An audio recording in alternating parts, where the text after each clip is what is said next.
ଯେତେବେଳେ ମୀର ବାକି ସେଠାରେ ମସଜିଦ ନିର୍ମାଣ କଲେ ସେ ମସଜିଦର ନାଁ ଦେଇଥିଲେ ମସଜିଦେ ଜନ୍ମସ୍ଥାନ ଏବଂ ସେଠି ଗୋଟେ ଫଳକରେ ଲେଖି ଦେଇଥିଲେ ଯେ ଏଠି ଗୋଟେ ଫରିସ୍ତା ପାଇଁ ଏ ମସଜିଦ ନିର୍ମାଣ ହେଲା। ତେଣୁ ମସଜିଦେ ଜନ୍ମସ୍ଥାନ ଆଉ କିଛି ନୁହଁ, ଜନ୍ମସ୍ଥାନ କାହାର ଥିଲା? ପ୍ରଭୁ ଶ୍ରୀ ରାମଚନ୍ଦ୍ରଙ୍କର ଜନ୍ମସ୍ଥାନ ଥିଲା। ଏବଂ ସେ ଫଳକରେ ସେ ଲେଖି ଦେଇଥିଲେ ଯୋଉ ଫରିସ୍ତା, ସେ ଫରିସ୍ତା ଆଉ କେହି ନୁହେଁ ପ୍ରଭୁ ଶ୍ରୀ ରାମଚନ୍ଦ୍ର ଥିଲେ।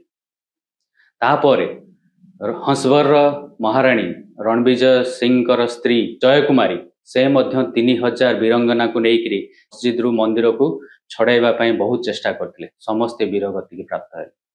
ତେଣୁ ଖାଲି ରାଜା ନୁହଁ, ଇଭିନ୍ ରାଣୀ ଜୟକୁମାରୀ ମଧ୍ୟ ଏ ଯୁଦ୍ଧରେ ପ୍ରାଣବଳି ଦେଇଥିଲେ, ଏ ହିନ୍ଦୁ ମୁସଲିମ ଯୁଦ୍ଧରେ। ତାପରେ 1528ରେ ମସଜିଦ ନିର୍ମାଣ ହେଇଥିଲା ଏବଂ ପରେ ଏହି ମସଜିଦର ନାମ ମସଜିଦ ଜନ୍ମସ୍ଥାନରୁ ପରିବର୍ତ୍ତନ କରି ଯେହେତୁ ବାବର ଏହାକୁ କରିଥିଲେ ବାବରୀ ମସଜିଦ ଭାବେ ଜଣାଗଲା।